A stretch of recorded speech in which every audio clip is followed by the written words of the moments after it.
there's one guy in NASCAR that you'd want to bring to the Indy 500 to do the double, who would it be? Kevin Harvick. I'm going to be 50 this year. I think the Super Bowl sometimes is the Daytona 500 football. I think all teams have a certain responsibility to uphold the integrity of the sport.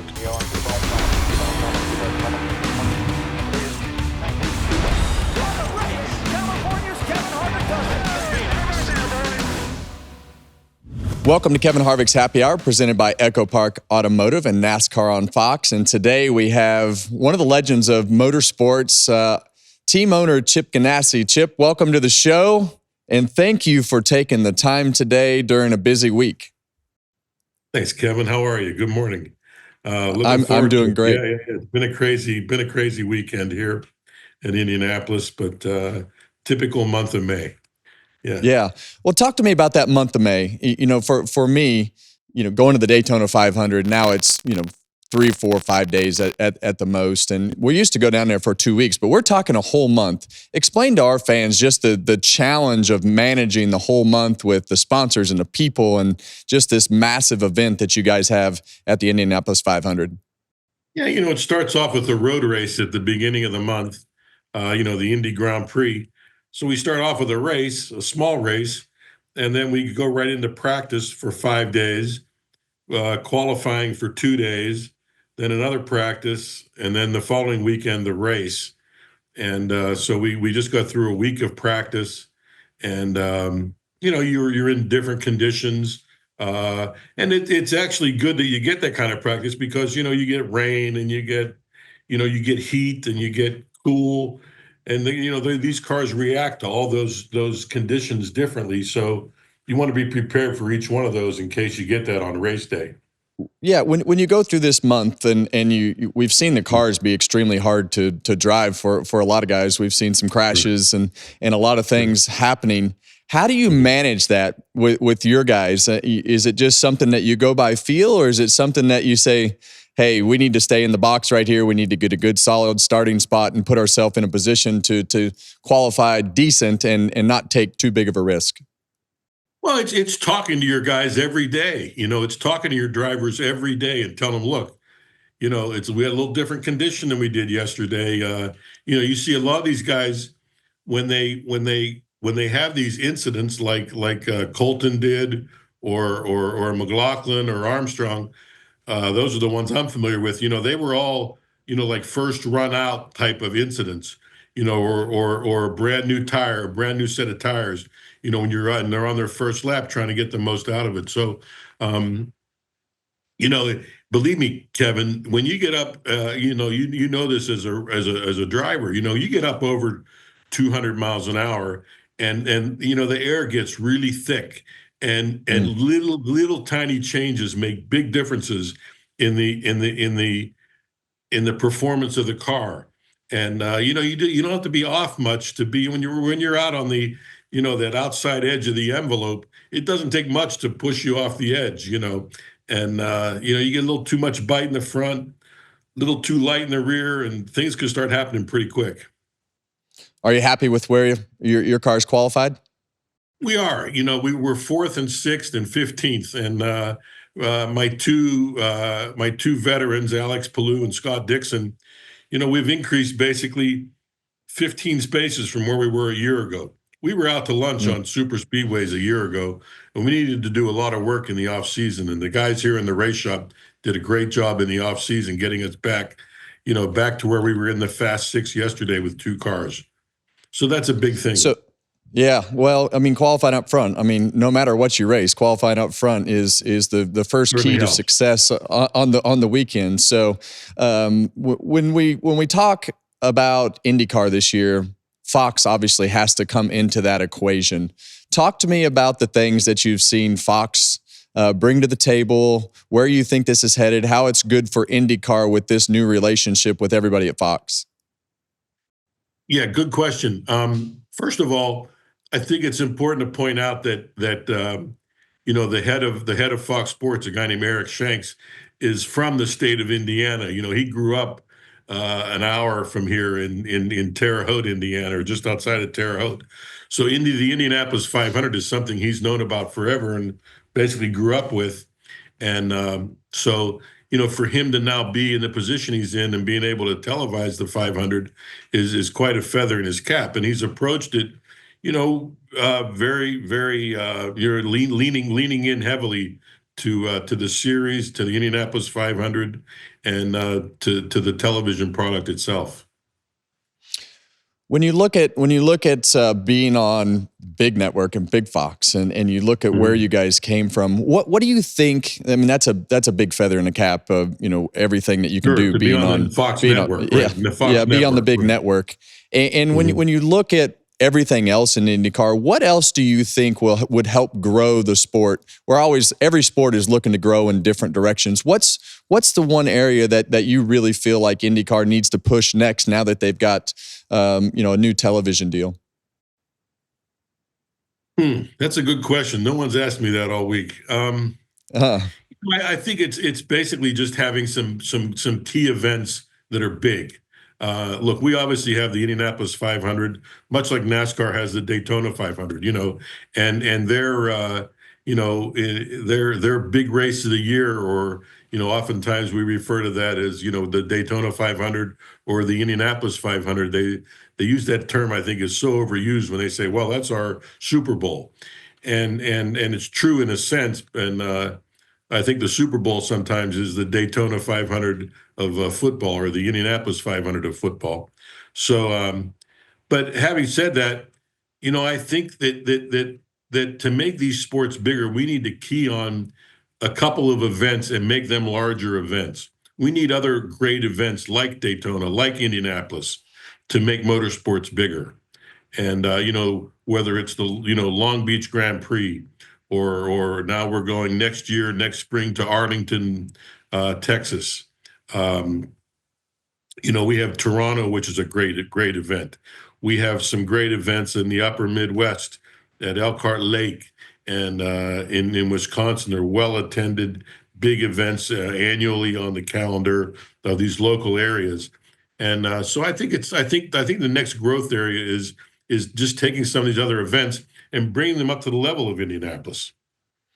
When you look at the American open wheel development system, you always go out and find great young drivers, and you always pull somebody out of the woodwork, and have done that for a number of years. When you look at it, and the biggest reason I ask this is I kind of went through the open wheel system from the karting side with my son Keelan. We went to Europe, kind of learned about F4, F3, F2, Europe, America. And now you've got the Indy Next program. Where do you think that system is in America for the open wheel feeder series to get to IndyCar compared to where we are in Europe with F4, F3, F2, and all the ranks? Because when I was there, it just seemed like you were going to need to go through that European system to get the experience and competitiveness that you needed to be a great driver. How do you feel about that? And what do we need to do if we need to strengthen it up here in the U.S.? That's a great question, and it's a little bit of a complex answer. I think, Kevin, in open wheel racing, specifically Formula car racing here, whether it's in the United States or Europe, when you're a developing driver coming along, you have to learn to. We have to learn. You need to start with the overriding umbrella that you need to understand the mechanical workings of an automobile. Well, that's whether it's an open wheel car, a stock car, a sprint car, whatever kind of car, sports car. Yeah. You need to understand mechanically what makes these cars work. Okay. Then, as a driver, I think you need to go from cars. You want to have the max downforce and the max tire grip at the highest level of the sport, okay, and so you want to go from, if I can put it in really quick English, you want to. It's easier to go from a. Let me. I'm going to go outside the discussion here for a second. It's easier to go from a car with less downforce to a car with more downforce than it is to go from a car with more downforce and more stick into a less lesser downforce car. That's why when a Cup driver gets in an IndyCar, he adapts very quickly. But when an IndyCar driver gets in a Cup car, it takes a long time to adapt to the grip level. So you want to be in cars all the time that have, as you're developing your career, you don't want to go to a car with more grip than is at the next level. You want the max grip and the max downforce to be at the highest level. Now, that's one ladder you want to be on. The other ladder you want to be on is who you're racing against. Okay, look, you could be in the best championship in the world, but if you're not racing against anyone any good, it doesn't matter. Right. And so, so once you understand the mechanical workings of a car, once you understand the grip level of a car and how to manage that grip level, it's about who you're racing against. So to be in your position with Keelan, or any father's position who's looking over their son's career, or any agent that's looking over any driver's career, those three things I mentioned change every year. Okay, so there's not one path that does it, and every father, every agent, every sponsor is looking. They say, "What's the real way to get there?" And the answer is it changes every year, because it's about who you're racing against, what the competition level is, what the horsepower of the car is, what the downforce is, who's making the tire, is it a good tire, is it a bad tire, and do you understand the car? And so what I'm saying is that formula changes every year as you're coming up. Look, we've all been in racing long enough to know that a guy comes along and just like you see this kid, Robert Schwartzman, on pole for the Indianapolis 500, he's never driven on an oval, okay? And he's on pole for the biggest race in the world. And you say, geez, how's that happen? And well, first of all, it's because things are so close, but there's an example of somebody that's come along out of left field. Very few people have heard of here in this country, but his steps that he's been in the sport coming up have prepared him for that yesterday. Yeah.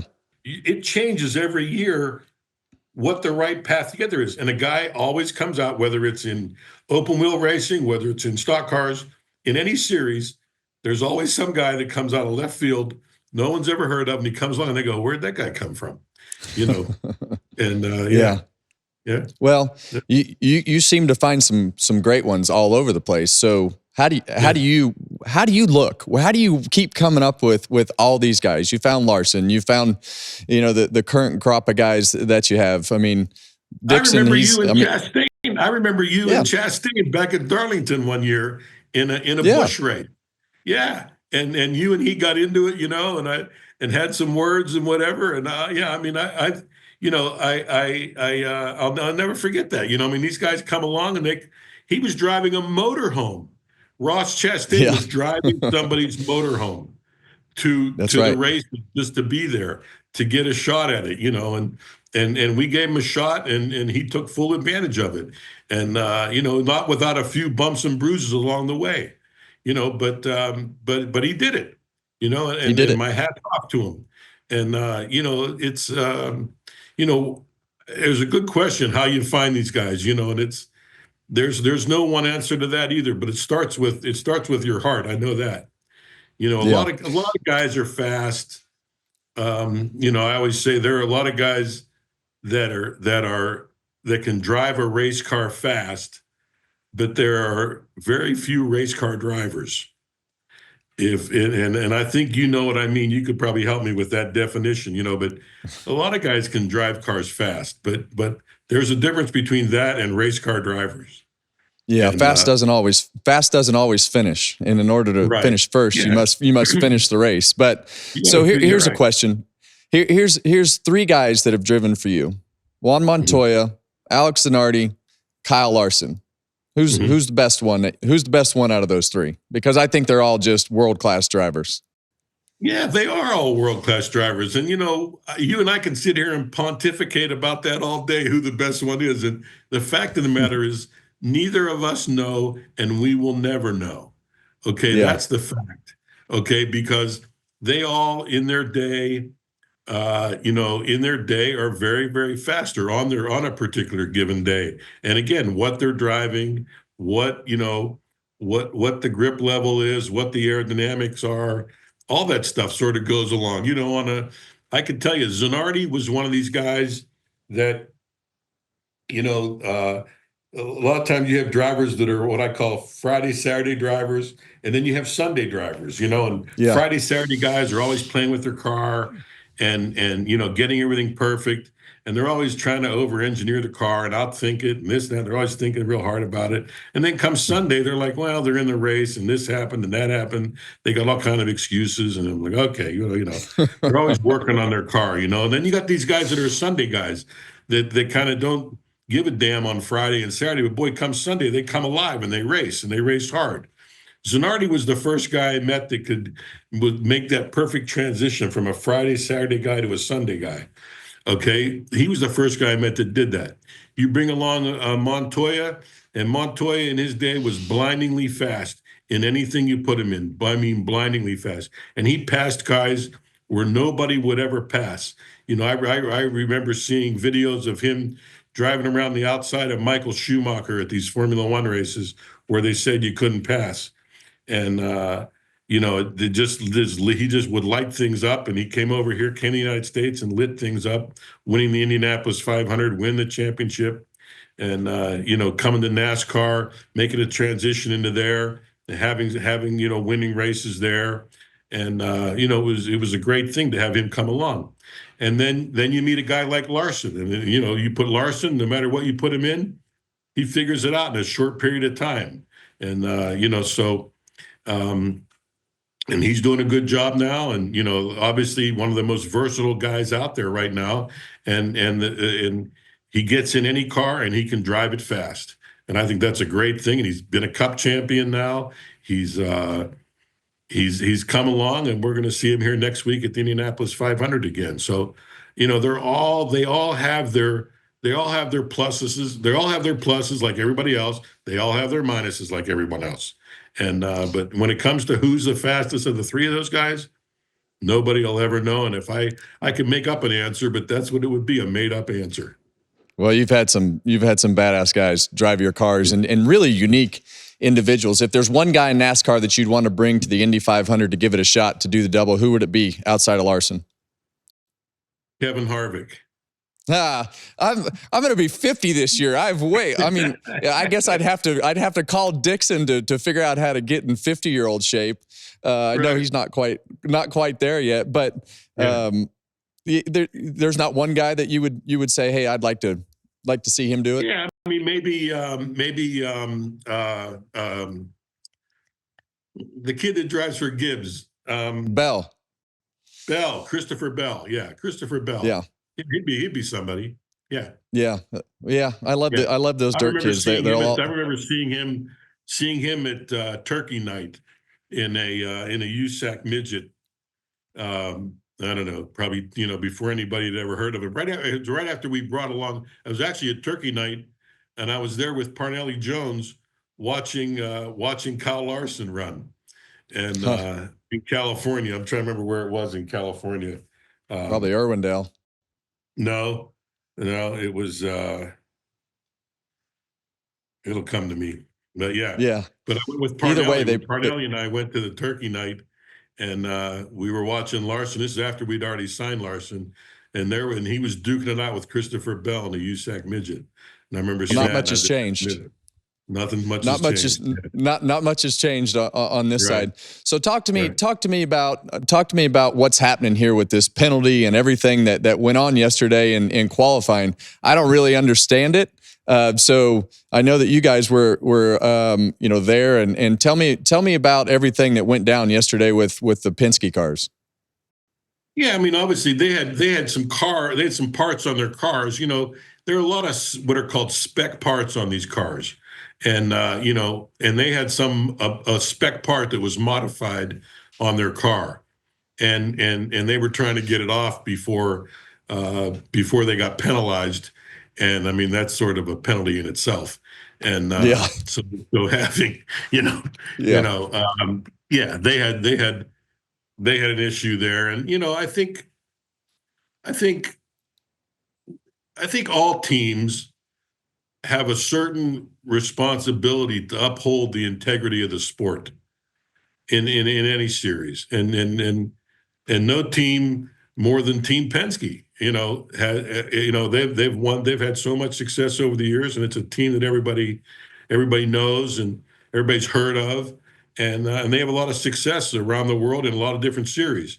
So I think they need to be held to even a higher standard, um, to protect the sport, especially with the investment that Roger Penske has at the Indianapolis Motor Speedway and in the INDYCAR series and in all these other series he's involved in, and his businesses for that matter.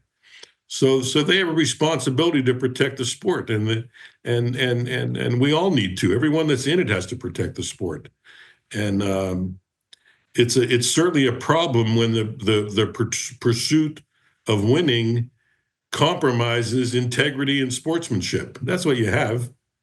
And Yeah. it's unfortunate. It's unfortunate that these things happen.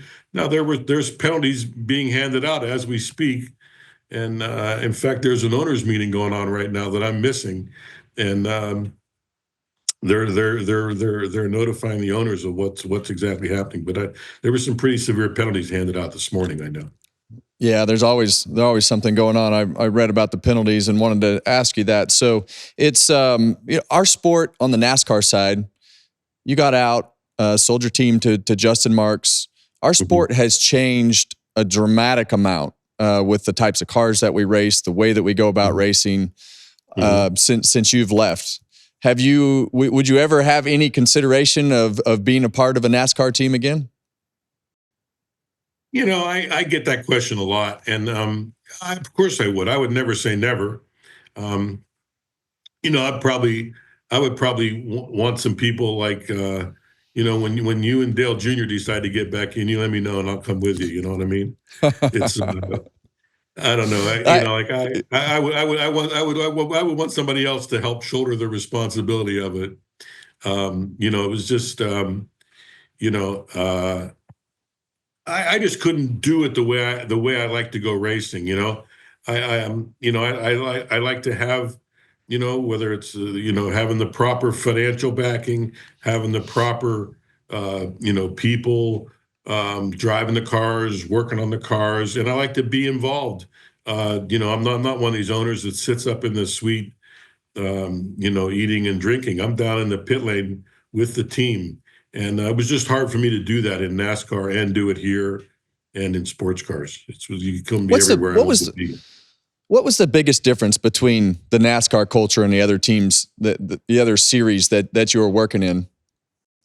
Yeah, that's a good question. I think, I think each series has their own culture, and none of them are good or bad. They just are what they are, and it's a culture that's developed. The culture in NASCAR was developed because of the people like the France family and the Wood brothers and the Pettys and the Banjo Matthews and all these people from from a long time, and it's a culture that you and I grew up in that formula of racing. And same thing here in IndyCar racing. The culture here in IndyCar racing was born out of AJ Foyt and Bobby Unser and Mario Andretti and teams like um, the teams that go way back in the sport. Penske obviously way back, Hill, and all these guys that were around, Foyt way back in the '60s. Lindsey Hopkins, all these teams that you can think of, team drivers like Troy Ruttman and drivers like Johnny Parsons, and all these teams from all around the world that came here to Indianapolis. Today we're living the culture that those respective teams in each of these different categories of racing built. They are the ones that started the culture. We've been beneficiaries of that. You and I are beneficiaries Absolutely. of those people that built the sport, and a lot of the culture, the way we go about things, the work ethic. It all started with those teams, and in each whether it's NASCAR, IndyCars, whatever formula of racing it is around the world, we're beneficiaries of those older teams, and that's who really put the culture forward, the work ethic, the scheduling, the schedule itself during a weekend. I remember Mario Andretti telling me, way back when they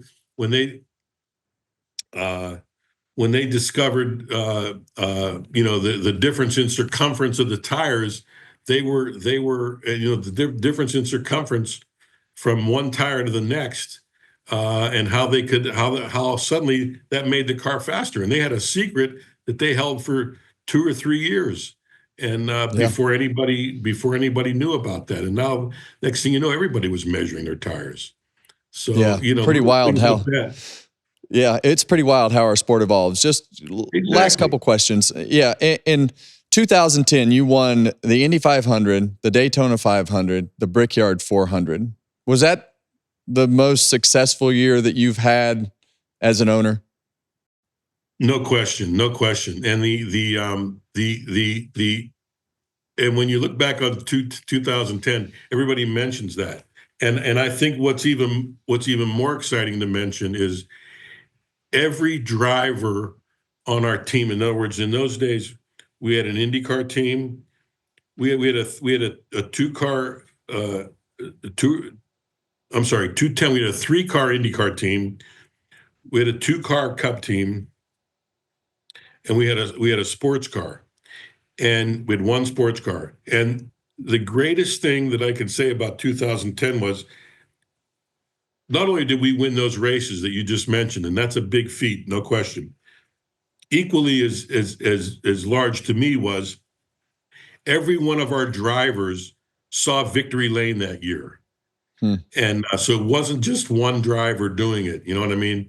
We really had our act together technically, and that year, in all the three types of racing we were doing, and we were just firing on all cylinders. And every one of our drivers found victory lane that year, which was very exciting to me. And of course, winning those big three races like that was just incredible. And we Well, also won 24 Hours of Daytona then in the following February in 2011, the 24 Hours of Daytona. So it was inside a year winning those 4 races was just, I don't know, that's a great record, and I'm sure someday it'll be broken by somebody else, but that was really special. And really special about the way that those races were won. I remember Jamie McMurray, that was in 2010 was the delay because of the pothole there on the racetrack, and we raced into the night. We got to Indianapolis, and Dario got spun on the first pit stop. He was spun and landed in our pits backwards, and he went out of the pits in 31st place and came back to win the race. And remarkable. then Jamie McMurray went in the Brickyard that year. I think he passed a guy. I'm trying to remember the guy's name that he passed to win that race. I can't remember. I can't remember either. I want to say it I was. can't remember. You look a lot like that guy. I'm just trying to remember his name. I can't think of who it was, but he passed him on the last restart. Yeah. Matter of fact, Kevin, I think that was you. It was. Yeah. It's definitely one of those races that you go back and you're like, dang, I lost that race on the last restart, but it was in the record books though. It's a remarkable feat to do all those things. Right. And yes. I think when I look back at your career and everything that you've done for motorsports, it's well appreciated from those that have been inside this sport for a long time. You're a big part of auto racing in general, and I appreciate you taking the time today. Good luck this weekend, and we'll all be watching. Well, hey, you got all this time on your hands. Come see us in an IndyCar race sometime. Come as my guest. Love to have you. Well, I appreciate that. I will take you up on that. I'm getting to the point where I might have some more time. So good luck this weekend. Good. Thanks for taking the time, man. Thank you. Have a good day.